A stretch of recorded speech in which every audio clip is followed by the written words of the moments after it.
Hey, hello everybody. So the easy steps. So you have to power off, go close to the TV and press button. Mute 1 8 2 power. Again, this is the code.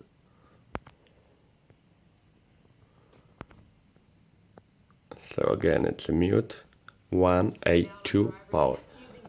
And there's gotta go. So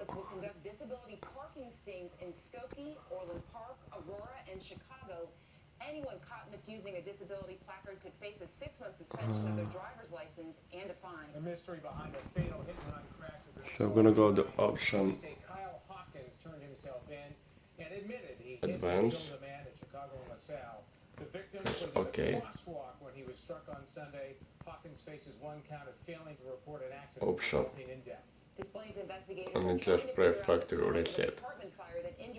And that's it. Here's the code. Two women were rescued. One remains hospitalized tonight. The fire left the building uninhabited.